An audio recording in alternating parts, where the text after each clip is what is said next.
Her coworkers voted her most likely to make shift lead. Her supervisor called her one of the sharpest people on the floor. Nobody knew she was going home every night to a truck parked on a different street. Nobody knew because she did not want them to. And the way she made sure of that is honestly one of the most quietly brilliant things we have ever come across. There is a truck parked at the corner of Maplewood Avenue and Grant Street in Ridgemont, Ohio. It has been there since Tuesday, maybe Wednesday. Nobody on the block is entirely sure. And that is the point, because nobody on the block has looked at it long enough to decide. It is a 2004 Ford F-250, navy blue, the kind of blue that reads as black in the early morning when the streetlights are still doing most of the work.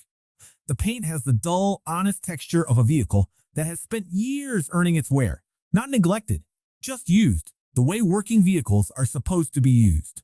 Clamped over the truck bed is a fiberglass shell, off-white, one rear corner carrying a small dent that has been there so long it has become part of the vehicle's personality rather than a flaw. There is nothing hanging off the back.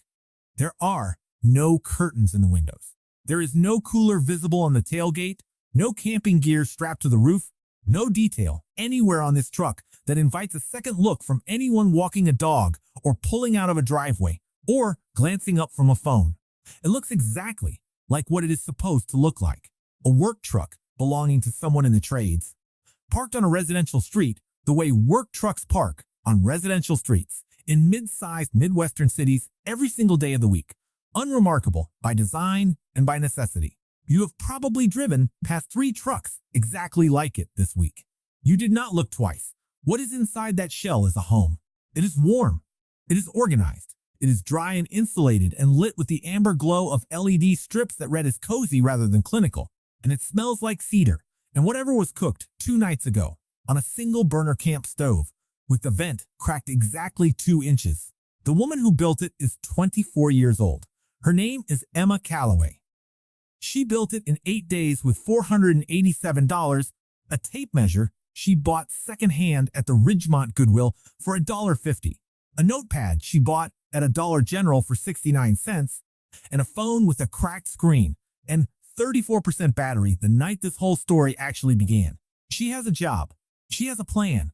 She has, against every measurable probability, the city of Ridgemont and the state of Ohio and the American housing system stacked against her, something that genuinely works. This is not a story about despair. It is a story about what happens when a 24-year-old woman with nursing school training, $63 in a checking account, and exactly 0 people willing to co-sign an apartment lease decides that she is done asking a broken system for permission to survive and starts engineering her way out instead. It begins the way most real things begin, not with a dramatic moment, but with a perfectly ordinary Tuesday night, when everything that had been holding together finally, quietly, did not. 18 months before that truck appeared on Maplewood Avenue, Emma Calloway was sitting in a second-floor classroom at Ridgemont Community College, highlighting a chapter on thermoregulation in the human body for her sophomore year nursing fundamentals exam. She had a partial scholarship. She had a bed in the campus residence hall, room 214, which she shared with a pre-med student named Becca, who kept the room at 68 degrees and never complained about Emma's 5 a.m. alarm. She had a plan that was specific and achievable: finish her associate's degree in nursing, get her RN license, work at Ridgemont Regional Hospital for 2 years, then transfer to a 4-year program. It was not a glamorous plan. It was a real one, built from real calculations about real numbers, the kind of plan you build when you have grown up watching your mother, Carol Calloway, spend every Friday night blurring the edges of a life that had gone sideways when Emma's father died of a cardiac event at 41, leaving behind a Ford pickup, $14,000 in credit card debt, and a woman who had never quite figured out how to be alone. Emma did not resent her mother. She understood her. She had simply, at 17, decided that understanding someone and depending on them were 2 different things, and she had built her entire young adulthood on that distinction. Then, on a Wednesday morning in October, a driver ran a red light on Crestview Boulevard and hit the passenger side of the campus shuttle. Emma was riding to her clinical rotation. She woke up in Ridgemont Regional, the very hospital she had planned to work in, with a fractured collarbone, 2 cracked ribs, and a concussion that made reading impossible for 6 weeks. She missed 14 weeks of classes. The scholarship required a minimum attendance rate of 80%. Emma fell to 61. The college's hardship exemption process required documentation from a physician, a formal appeal submitted within 30 days of the triggering event, and review by a committee that met quarterly. Emma submitted everything on time. The committee met in January. They denied her appeal on the grounds that her GPA, while acceptable, did not meet the secondary threshold required for medical hardship consideration. She received the denial in a letter printed on college letterhead, 3 paragraphs, no signature. She lost the scholarship. She lost her room in the residence hall. She lost her spot in the nursing program. She had done nothing wrong, not one thing. She had been a passenger on a campus shuttle, sitting in seat 7, looking out the window at the October trees, and a stranger had run a red light, and the machinery that was supposed to support students through exactly this kind of event had processed her case and produced exactly this outcome, and nobody at the college seemed to find the combination of those 2 facts particularly troubling. She spent the first 3 weeks after losing her housing on the couch of her former classmate, Jody, a kind and genuinely well-meaning 22-year-old who lived in a 1-bedroom apartment on the east side with a landlord named Mr. Parrish, who had very specific rules about unregistered occupants. Emma paid Jody $80 a week in cash. She applied for 14 apartments. She was rejected by all 14. No rental history sufficient to stand alone, no cosigner, no guarantor. She put her name on the county housing voucher waitlist. She was told the average wait time was between 8 and 14 months. She kept working. She had picked up a full-time position at the Amazon Fulfillment Center on Route 9, warehouse associate, sorting and staging. 6 in the morning until 2:30 in the afternoon, 5 days a week, $11.40 an hour. It was enough to keep the truck insured and the phone plan active and gas in the tank and food in her stomach. It was not enough, not even close to enough, for first month, last month, and a security deposit at any apartment within commuting distance of the warehouse. She was doing everything right. The system had simply been built without a mechanism for someone like her to land safely when something went wrong through no fault of her own. The call came on a Thursday. Emma was in the break room at Amazon, eating a peanut butter sandwich she had made the night before on the tailgate of the truck when her phone buzzed with a text from Jody. It said, "I'm so sorry. Mr. Parrish came by. You have to be out tonight. I tried. I really tried. I'm so sorry, Em." Emma read the text twice. She put the phone face down on the table. She finished the sandwich. She did not cry in the break room, not because she was performing strength for anyone. There was nobody watching, but because something quieter than despair had already settled into the space where panic might have been. She had known this was coming. She had known it for 2 weeks, from the moment she overheard Jody on the phone with Mr. Parrish, reassuring him in a hushed and apologetic voice that no, there was nobody else staying there. It was just her. Emma had heard that conversation from behind the bathroom door and had understood it completely, and had not blamed Jody, not even slightly, because Jody was 22 and had her own rent to pay, and her own fear of losing the only stable thing she had. She clocked back in from break, finished her shift, loaded her 3 bags and the box of nursing textbooks she had been keeping in Jody's closet into the truck bed, and drove to the parking lot of an all-night Walgreens on Madison Street to think. She tried the women's shelter 2 days later. She had done the research beforehand. Liberty House, on the corner of 5th and Clement, specifically women only, specifically considered safer than the general population shelters. She arrived at 3 in the afternoon and stood in a line of 11 women in temperatures that had dropped to 22 degrees by the time the doors opened at 4. She got a bunk. She was grateful for it. Then the intake coordinator, a young man named Trevor, who spoke with the efficient warmth of someone reciting a process for the 400th time, explained the facility rules. No phones charging after 10, lights out at 9:30, personal items stored in a communal bin, and vehicle keys, he explained, were held at the front desk overnight. For safety, he said. for everyone's protection. Emma asked what happened if she needed to leave early for work. Trevor said she could request her keys at 5:30 when the morning staff arrived. Emma stood there for a moment, with the key to the F-250 in her hand, the key to the only thing she owned outright, the only asset she had, the platform on which every other plan was built, and felt something in her chest go very still and very certain. She thanked Trevor. She took her bag back. She walked out into the 22-degree night and sat in the driver's seat of the truck with the engine off for a long time, long enough for her breath to fog the windshield, long enough to feel the cold beginning to work its way through her coat. She did not turn the engine on. She opened Facebook Marketplace on her phone and typed, "Camper Shell Truck Topper Ridgemont, Ohio." Her screen showed 7 results. The third one was a Snug Top 2001, off-white, one corner dented, listed at $220 by a man named Ray Hutchins in the suburb of Millbrook. Emma looked at the photo for a long time. Then she sent a message. Ray Hutchins lived in a split-level ranch house on the edge of Millbrook with a 2-car garage and a driveway that had seen better decades, and a wife named Patricia, who had, according to the Facebook Marketplace listing, given Ray a firm deadline on clearing out the garage before Christmas. Emma drove the 22 miles to Millbrook on a Saturday morning with $200 in cash in her jacket pocket, the last of what she had after gas and groceries, and pulled up to the house at 9:14. Ray was already in the driveway, 67 years old, a former auto mechanic with the kind of hands that carry their history in the knuckle lines, wearing a Carhartt jacket over a flannel shirt as if it weighed nothing. He looked at Emma when she got out of the truck. He looked at the truck. He looked back at Emma. He was the kind of man who had spent a career diagnosing problems from small details, the sound a belt makes when it's about to fail, the shimmer of heat from an engine running too lean, and Emma understood within about 4 seconds of eye contact that he had already diagnosed this situation completely.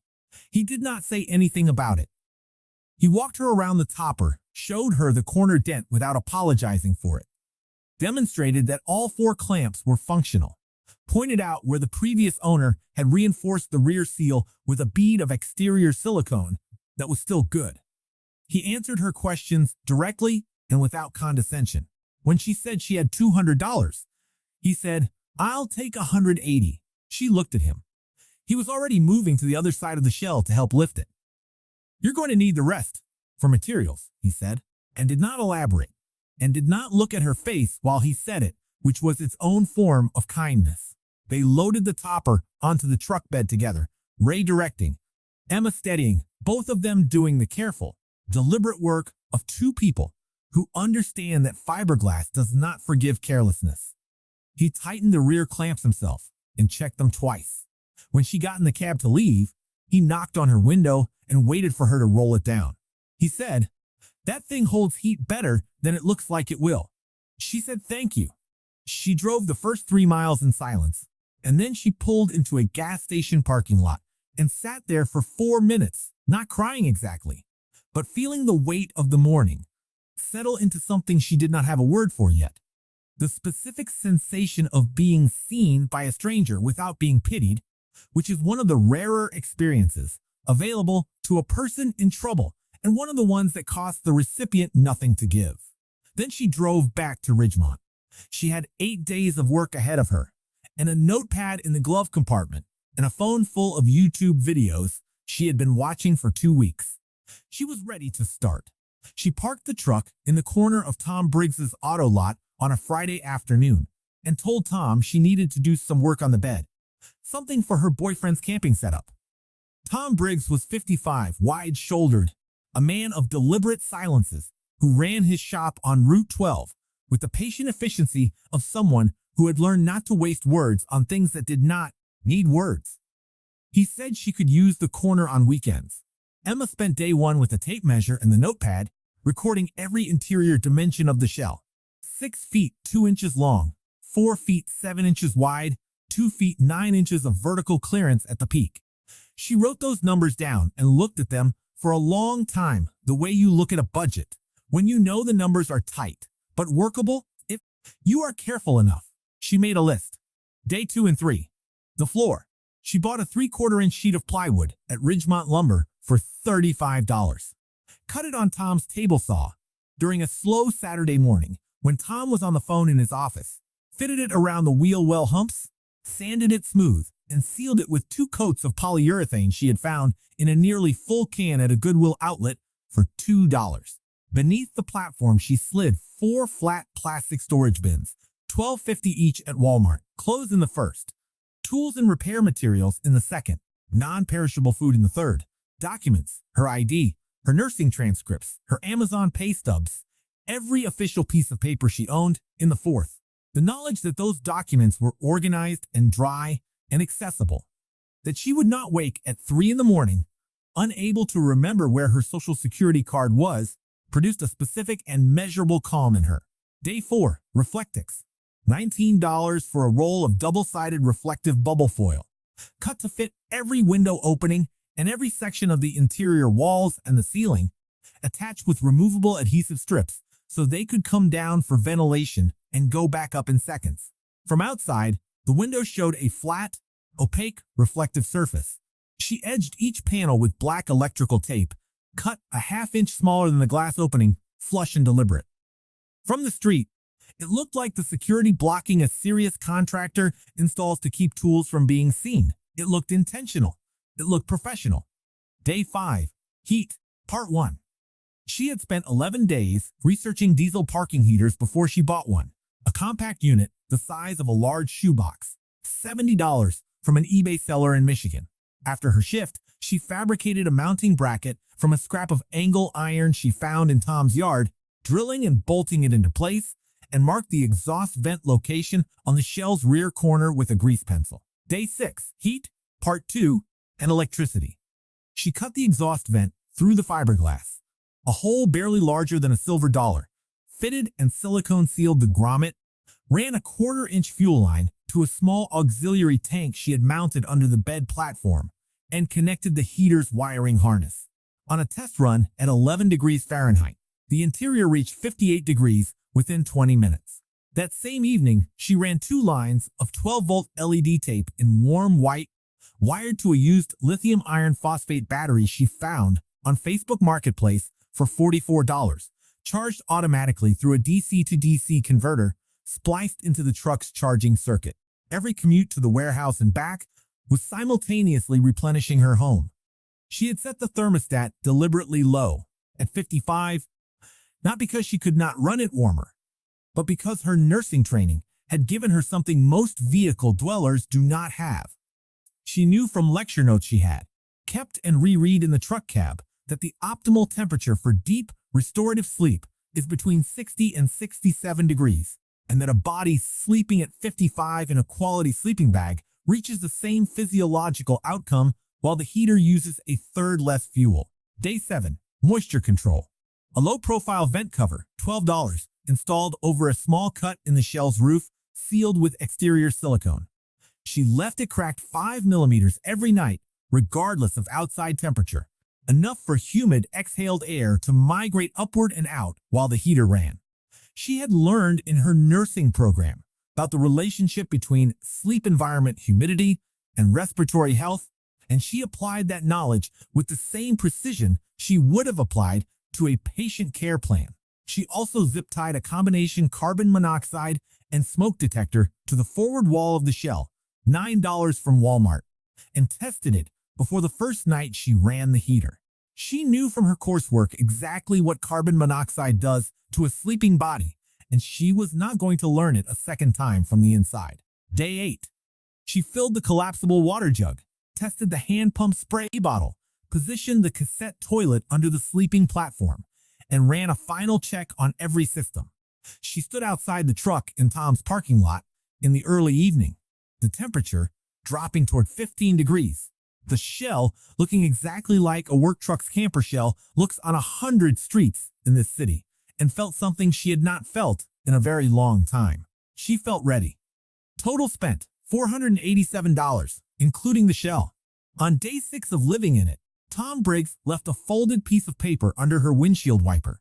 It said, "Power outlet on the south wall. Use it. Don't worry about the bill." She read it standing next to the truck in the cold and did not move for a moment. It was the first time in 3 months that someone had offered her something without requiring her to explain herself first, and the sensation of it was so unfamiliar that her body didn't know immediately what to do with it, so it cried, briefly and quietly, in the parking lot of Tom Briggs's auto shop, while the diesel heater ran a test cycle, and the LED strips glowed amber through the Reflectix panels, and the temperature inside the shell climbed steadily toward 57 degrees.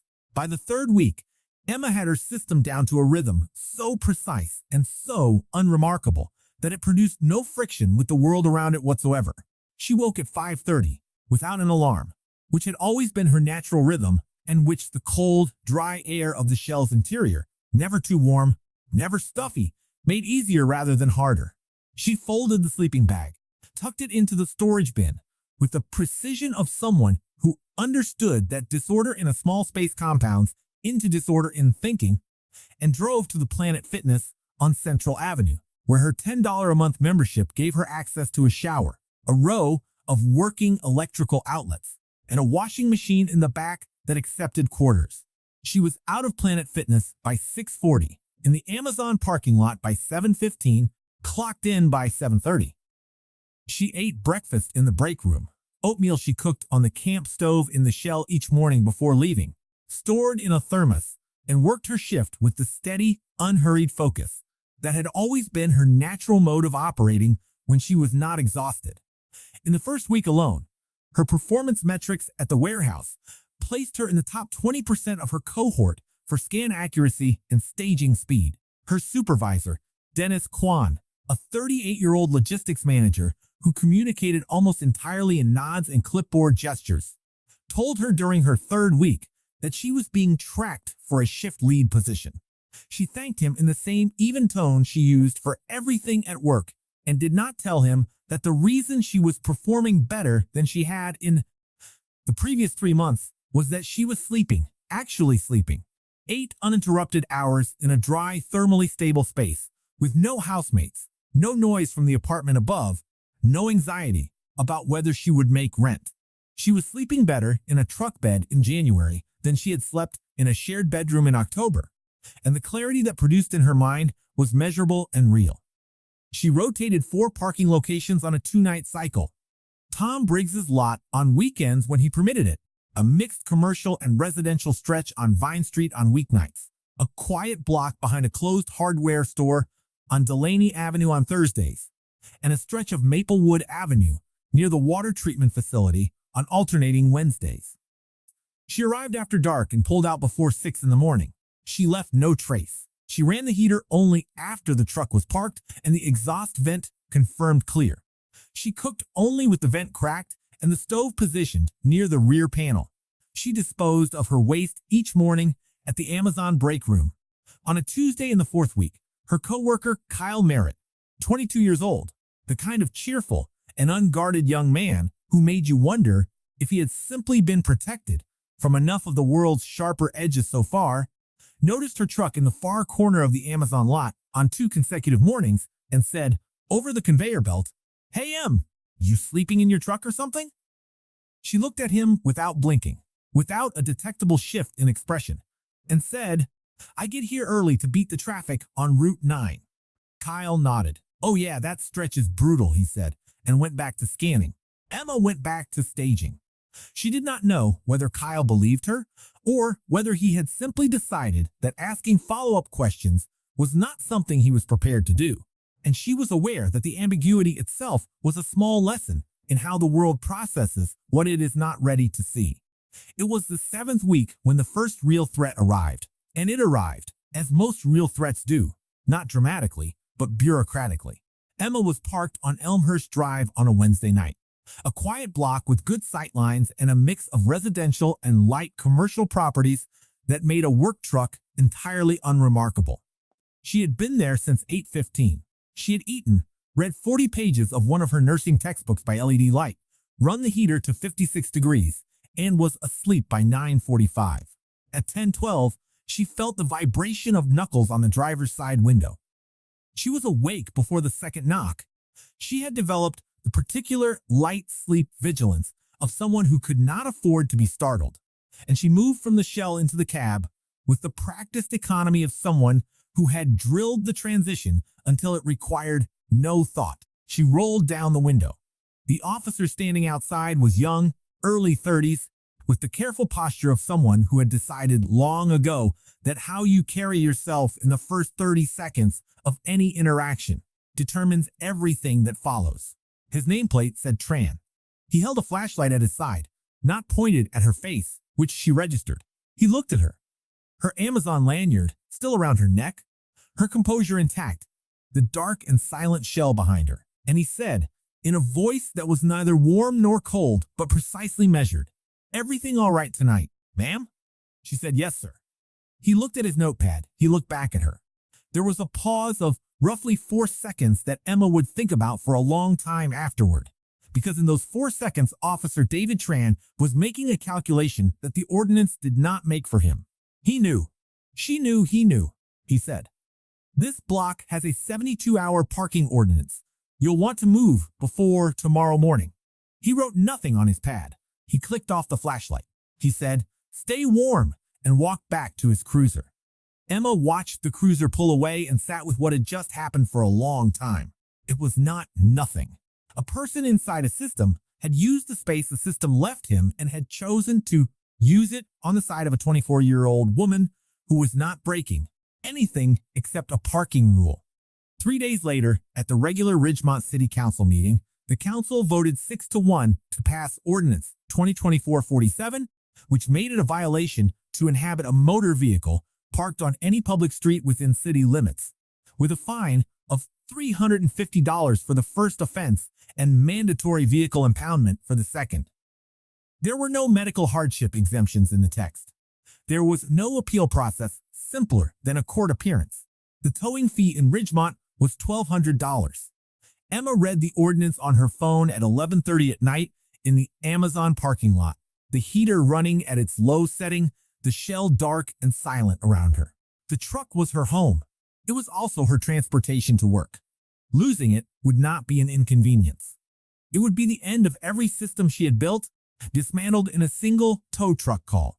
She read the ordinance twice. Then she opened her contacts, found the number for the county social services office, and set a reminder for 8 the next morning.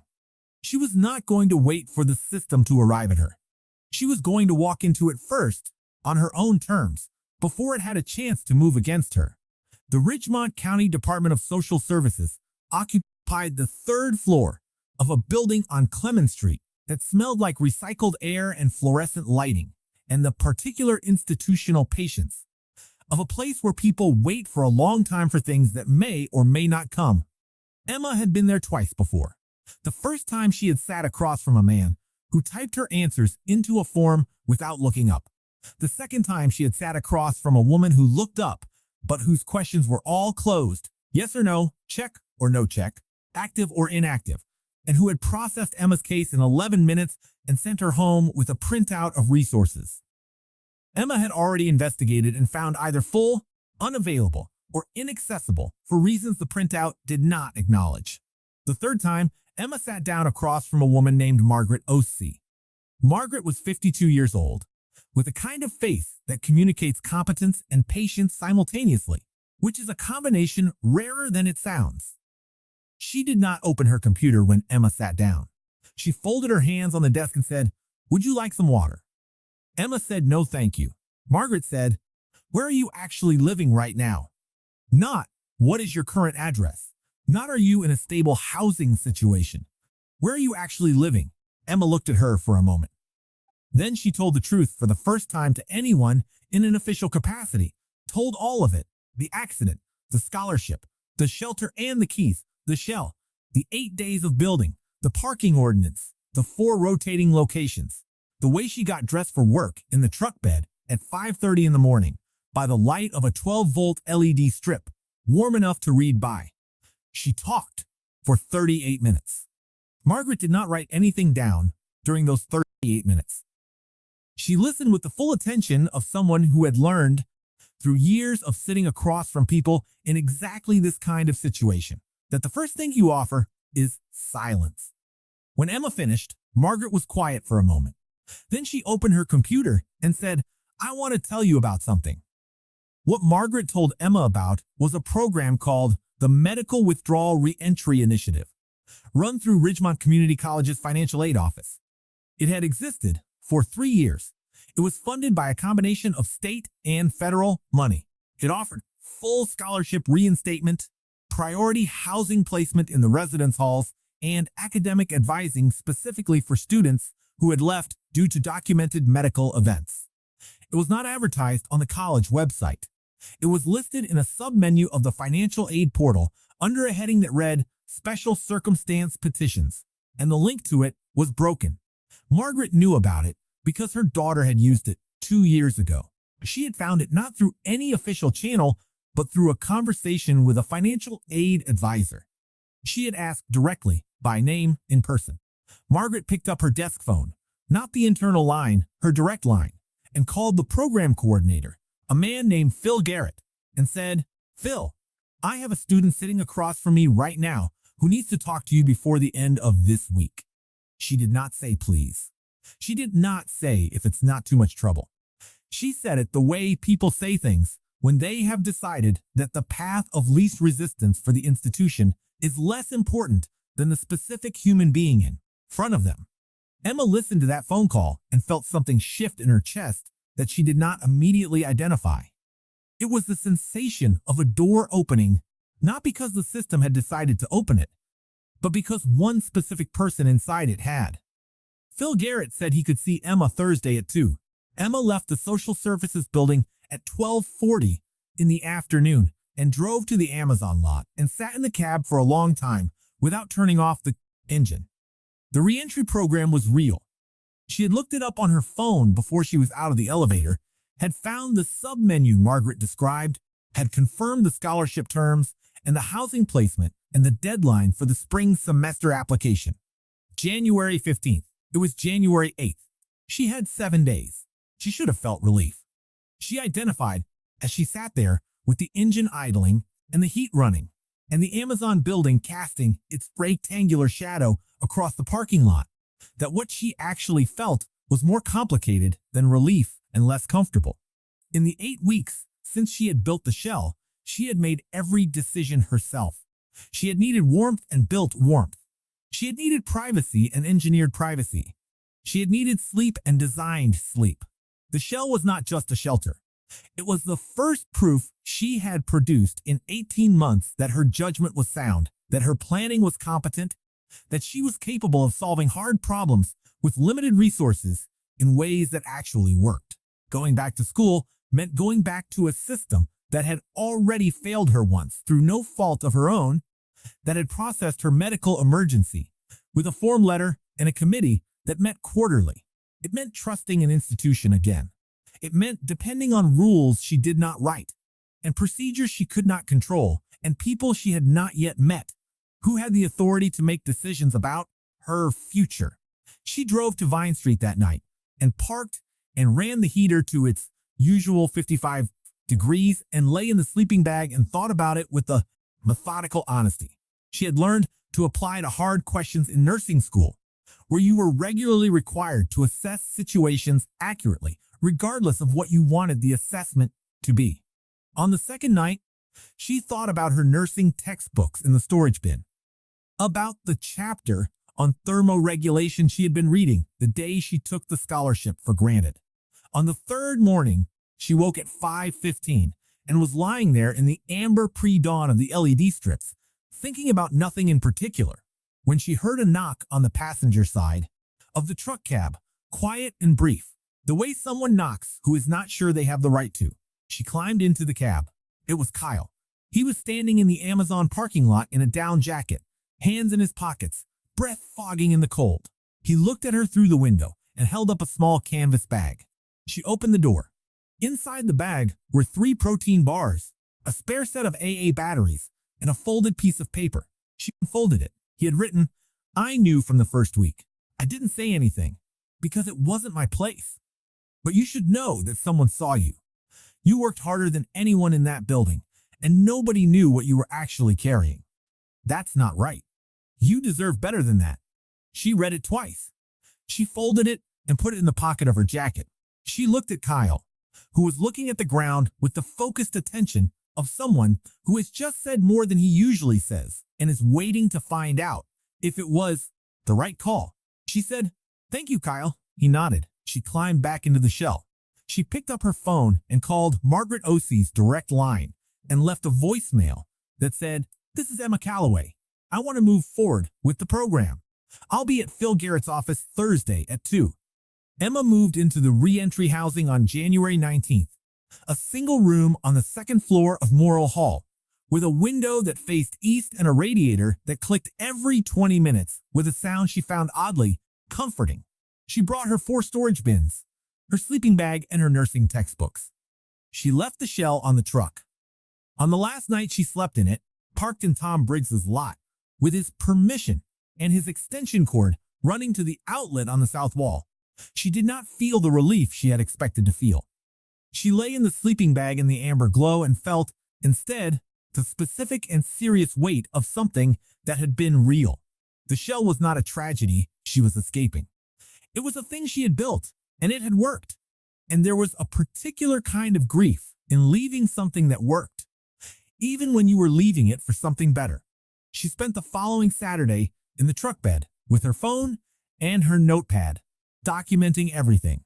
She photographed each system, the plywood floor, the storage bins labeled in her clear block handwriting, the Reflectix panels with their black electrical tape edges, the diesel heater bracket she had drilled and bolted into place herself, the vent cap on the roof, the LED wiring, the DC converter, the cassette toilet tucked under the sleeping platform. She wrote out the full materials list with prices and sources. She wrote the order of operations for the build, the mistakes she had made and corrected, the things she would do differently, and the things she would do exactly the same. She included a section on moisture management and a section on heat calibration and a section on legal risk, and how to think about parking rotation in a city with a vehicle habitation ordinance. She created an anonymous account and posted everything to a forum she had been reading since the second week in the shell, a community of vehicle dwellers who shared information and asked questions and occasionally reminded each other, in the way that online communities sometimes manage to do, that they were not alone. She wrote at the top of her post, "If you're reading this because you need it, you are not alone, and you are smarter than the system that put you here." Within 6 months, the post had been shared 40,000 times, first within the forum, then picked up by 2 larger Reddit communities, then by a housing advocacy account on Twitter, with 112,000 followers who reposted it without comment on a Tuesday morning. And after that, it moved the way things move, when they have found the exact nerve they were looking for. She did not know that yet on the Saturday she posted it. She knew it years later, when she was a licensed RN at Ridgemont Regional, working the night shift in the cardiac care unit, and a patient in bed 4, a woman her mother's age, recently evicted, recently separated, recently everything, asked her what to do. And Emma pulled a chair close to the bed and talked for an hour. Not about the hospital resources, not about the printout of services, about what she had built and how she had built it, and what it had cost and what it had given her, told with the specificity and honesty that only comes from someone who has actually been inside the thing they are describing.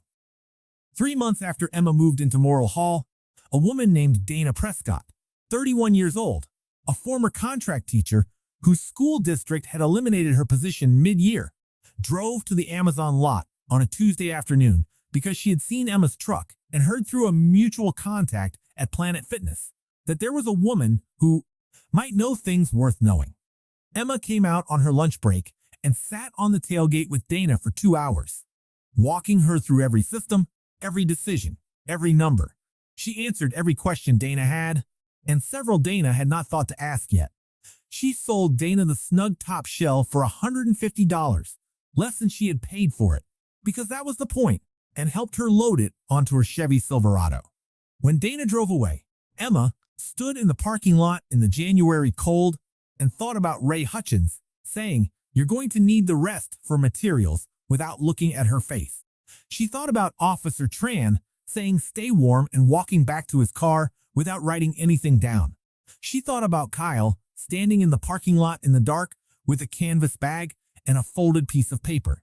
None of those people had been required to do what they did. All of them had done it anyway, in the small margins of discretion that every person carries, whether they use them or not. The knowledge of how to survive, Emma had learned, does not disappear. It lives in the minds of the people who have been forced to need it, and it is most valuable when it moves. Not upward through institutions, not into grant reports, or municipal budgets or policy white papers, but sideways, from one person to the next, in parking lots and break rooms and hospital rooms, in the practical and specific language of someone who knows exactly what they are talking about because they built it themselves with their own hands in 8 days. In January, in a city that was not looking. If this story changed the way you see the truck parked at the end of your block, hit like and subscribe right now. We are not done yet. Drop a comment below and tell us which part hit you the hardest, and let us know what city you are watching from. Nobody handed Emma away a second chance. Nobody came back for her. The scholarship office sent a letter. The shelter won her key. The apartment application came back addressing one after another until the pile of them mean nothing except blue. That the assistant had measured her and decided she did not fit, and still she did not disappear. She did not collapse into the version of herself that the circumstance were trying to grasp. She got a tap, measure and a notepad, and she built something real with her hand in 8 days in the middle of an Ohio winter. Here was the mean for the rest of us. Loneliness cannot be reposed. It cannot be existed. It cannot be tower away a $1,200 a visit. Everything Emma used to a service.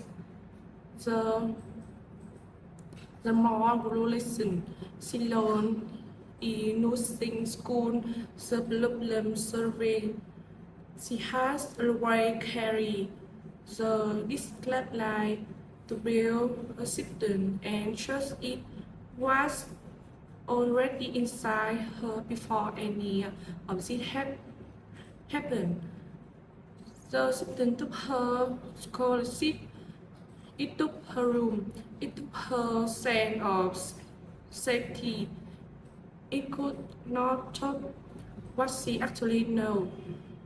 That is the education was hurrying on to not the degree, not the credential, the capacity to look at a hard problem with clear eyes and ask not what is missing, but what is possible. That is something no commit to carry. That is something worth passing on.